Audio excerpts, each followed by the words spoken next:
नमस्कार साथियों। आज हम मुगल सम्राट अकबर का सामान्य परिचय एवं उनकी उत्तर भारत की विजयों के बारे में अध्ययन करेंगे। इससे पहले के प्रकरणों में हम भारत में मुगल वंश की स्थापना, बाबर द्वारा भारत में किए गए प्रमुख युद्ध, हुमायूं का शासनकाल जो 2 चरणों में था, प्रथम में 1530 से लेके 1540 ईस्वी और द्वितीय 1555-56 ईस्वी।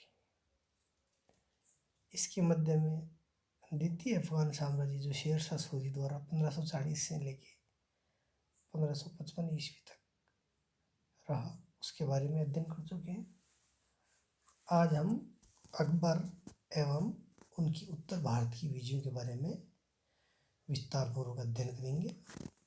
कुछ अकबर के बारे में सामान्य परिचय जान लेते हैं।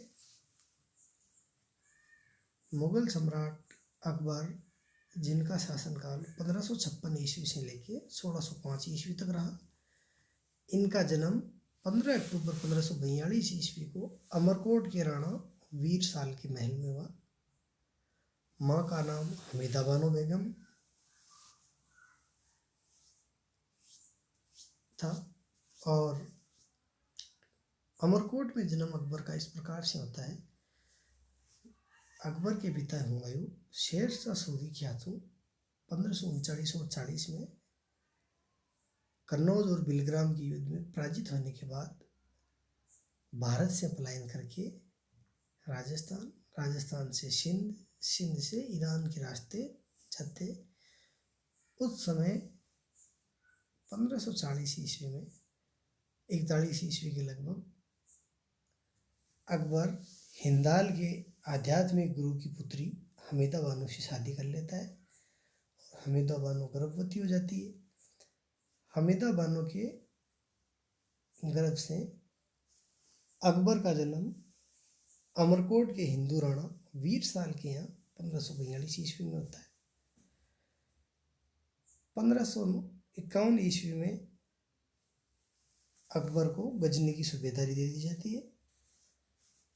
अकबर का राज्याभिषेक कलानौर पंजाब में 14 फरवरी 1556 ईस्वी को होता है। संरक्षक अकबर की प्रारंभिक संरक्षक है।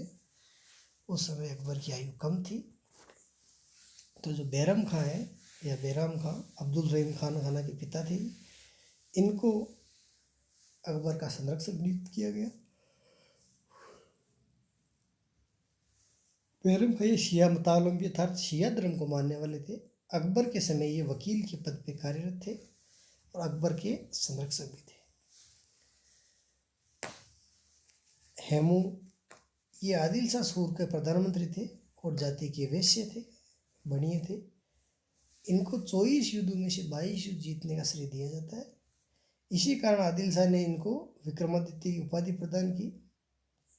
ये मध्ययुगीन भारत का पहला और अंतिम हिंदू महान शासक हुआ जो दिल्ली की गद्दी पे आरूढ़ हुआ। और जो पानीपत का द्वितीय युद्ध है 5 नवंबर 1556 ईस्वी को हेमू के नेतृत्व में अफगान सेना एवं बैरम खां के नेतृत्व में मुगल सेना के मध्य हुआ। इस युद्ध में हेमचंद्र हेमू की पराजय हुई और मुगल सम्राट की सेना या अकबर एवं बैरम खां की सेना की विजय हुई। इस विजय के पश्चात ही अकबर का आगरा एवं दिल्ली पे वास्तविक रूप से कब्जा स्थापित हुआ।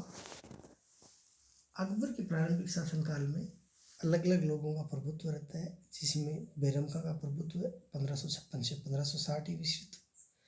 फिर पेटीकोट शासन 1560 से 62 ईस्वी तक। इस बारे में भी हम इस प्रकरण में अध्ययन करेंगे। बैरम खां पानीपत के द्वितीय युद्ध में बैरम खां की विजय के बाद शासन पर उसका अप्रत्यक्ष नियंत्रण हो गया। अपने 4 वर्षों के नियंत्रण के बाद उसका पतन हुआ। इस पतन में मुख्य योगदान अतका खेल का था। अतका खेल क्या था ये देखो, ये एक ऐसे वर्ग का सामूहिक नाम था जिसमें अकबर की दाहिमा, महामनगा, जीजीअनगा, आदम खां, राजमाता हमीदा बानो बेगम, शमशुद्दीन खां, शहाबुद्दीन मुल्ला, मीर मोहम्मद आदि लोग शामिल थे। ये लोग हैं वो बैरम खां के विरोधी थे और अकबर को बैरम खां के विरुद्ध इन्होंने उकसाना प्रारंभ कर दिया। इस प्रकार से अकबर है वो बैरम खां से नाराज हो जाते हैं और बैरम खां के सामने 3 प्रस्ताव रखते हैं। पहला प्रस्ताव रखा जाता है, राज दरबार में सम्राट की गुप्त मामलों के सलाहकार आपको बनाया जा सकता है। दूसरा प्रस्ताव दिया जाता है इनको, कालपी एवं चंदेरी की सुविधा दी जा सकती है आपको। तीसरा प्रस्ताव दिया गया कि आप मक्का बुजुर्ग हो गए हो, आप मक्का की तीर्थ यात्रा करिए। बैरम खान ने तीर्थ यात्रा पे जाने का निश्चय किया, लेकिन मार्ग में जाते समय पाटन गुजरात नामक स्थान पे मुबारक खान नामक एक अफगान युवक ने उसकी हत्या कर दी और अकबर ने बैरम खां की विधवा सलीमा बेगम से निकाह कर लिया और उसके 4 वर्षीय पुत्र अब्दुल रहीम को संरक्षण प्रदान किया। यही अब्दुल रहीम है वो अब्दुल रहीम खान खाना या रहीम दास जी के नाम से प्रसिद्ध हुए, जिसका अक्सर हम वो हिंदी का एक दोहा है, रहीमन धागा प्रेम का मत छोड़ो छिटका है, तो वो दोहे हैं रहीम दास जी के हैं और ये रहीम दास जी है वो बैरम खां के पुत्र थे। बैरम खां के पतन के बाद राज परिवार के सदस्यों का ही शासन पर अप्रत्यक्ष नियंत्रण हो गया। उसमें मुख्यतः महिलाएं थी, इसलिए इसको पर्दा शासन कहा जाता है, पेटीकोट शासन भी कहा जाता है। इसका काल 1560 से 1562 ईस्वी रहा। इस शासन में अकबर की दाहिमा माहम अनगा, उसका पुत्र आदम खां, जीजी अनगा, शिहाबुद्दीन अहमद आदि लोगों का प्रभुत्व था। जब आदम खान ने अकबर के प्रधानमंत्री शमशुद्दीन आतक खां की हत्या कर दी, तब अकबर ने आदम खां को अपने महल से नीचे गिरा दिया और इस तरह से आदम खां की मृत्यु के बाद 1562 ईस्वी में प्रदेश शासन का अंत हो गया। अब हम अकबर की उत्तर भारत की विजयों के बारे में अध्ययन करेंगे। अकबर ने उत्तर भारत में कौन कौन से राज्यों को पराजित किया एवं उन राज्यों को विजित किया। मालवा 1560 ईस्वी में अकबर ने मालवा राज्य को विजित किया। मालवा में सूर्यवंश के शासन बाज बहादुर का शासन था और बाज बहादुर है वो गायन कला में और नृत्य कला में, वीणा बजाने में बहुत ही निपुण थे एवं इनकी पत्नी रानी रूपमती है, वो भी नृत्य, गायन, वाद्य इत्यादि कलाओं में बहुत निपुण थी। बाज बहादुर है वो अपना ज़्यादातर समय संगीत, नृत्य इत्यादि समारोहों में बिताता था। शासन का की तरफ उनका ध्यान कम था। जैसे ही अकबर ने आक्रमण किया 1560 ईस्वी में, मालवा की सेना पराजित होती है और मालवा की राजधानी सारंगपुर पर मुगल सेना का कब्जा हो जाता है। इस अभियान में मुगल सेना के सेनापति आदम खां और पीर मोहम्मद थे और ये अकबर की पहली विजय मानी जाती है। गोंडवाना विजय, गोंडवाना है वो मालवा के दक्षिण में गोंडवाना का राज्य स्थित था और यहाँ की रानी दुर्गावती थी जो महोबा की चंदेल राजकुमारी थी। इस अभियान में भी मुगल सेनापति आसफ खां रहता है।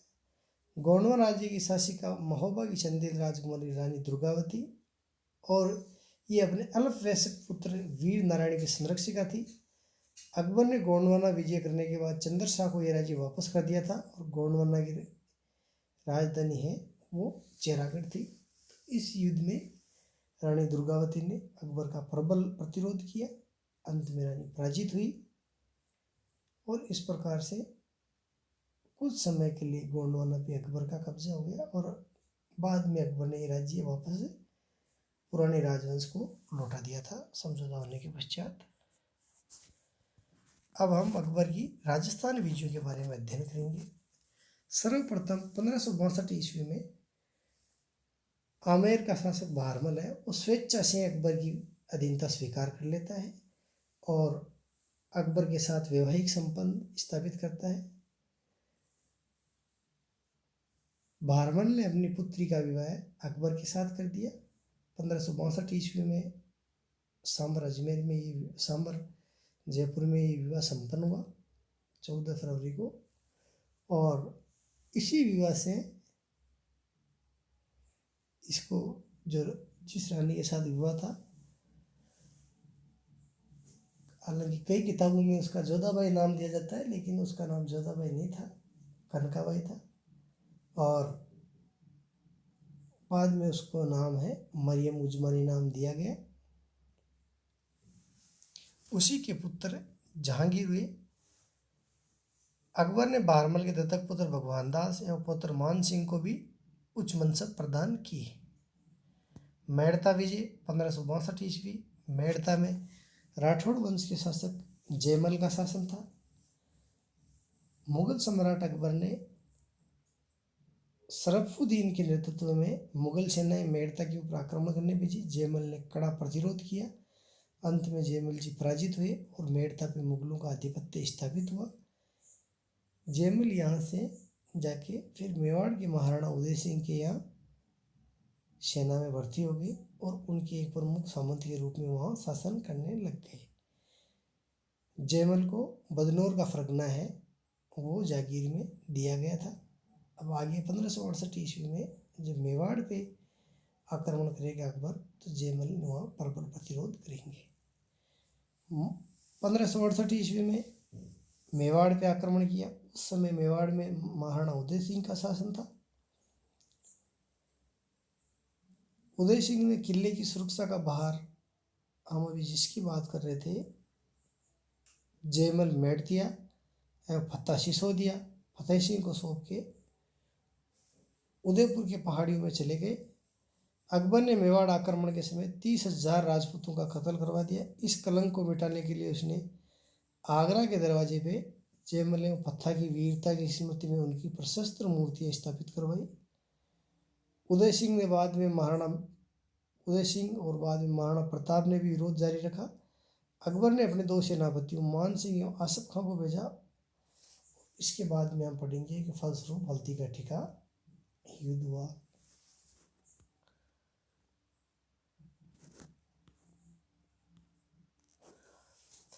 रणथंभौर विजय 1569 ईस्वी में। रणथंभौर उस समय जो बूंदी के शासक सुरजनहाड़ा थे उनके अधिकार क्षेत्र में था। वैसे रणथंभौर का किला है वो उदय सिंह के अधिकार क्षेत्र में था, लेकिन उदय सिंह के मामा सुरजनहाड़ा को इस किले का संरक्षक नियुक्त किया हुआ था। तो सुरजनहाड़ा ने 1569 ईस्वी में किले की चाबियाँ हैं वो भगवान दास को सौंप दी और अकबर के साथ संधि स्थापित की। कालिंजर 1569 ईस्वी में कालिंजर के शासक रामचंद्र के ऊपर आक्रमण किया और मुगल सेना का नेतृत्व मजनू शाह काकशाह ने किया। मारवाड़, बीकानेर, जैसलमेर ये और जोधपुर के राज्य। 1570 ईस्वी में अकबर ने नागौर में अपना अकबर दरबार लगवाया।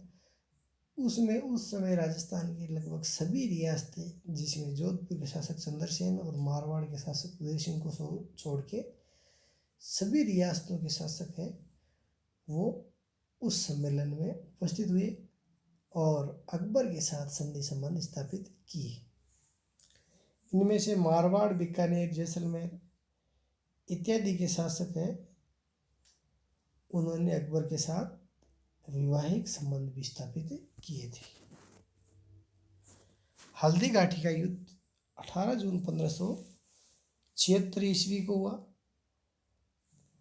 इस युद्ध में मेवाड़ के महाराणा प्रताप सिंह और दूसरी ओर मुगल सेना का नेतृत्व है वो मान सिंह एवं आसफ खां कर रहे थे।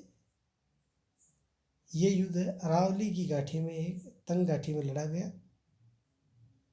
इस क्षेत्र की घाटी है वो मिट्टी या पत्थरों का रंग सामान्यतः पीला है, इसलिए इसे हल्दी मेवाड़ी में पीले को हल्दी रंग बोला जाता है, इसलिए इसका नाम हल्दी घाटी पड़ा। यद्यपि इस युद्ध में राणा प्रताप पूर्ण रूप से पराजित नहीं हुए, लेकिन मान सिंह इसे पूरी तरह से जीत भी नहीं सके।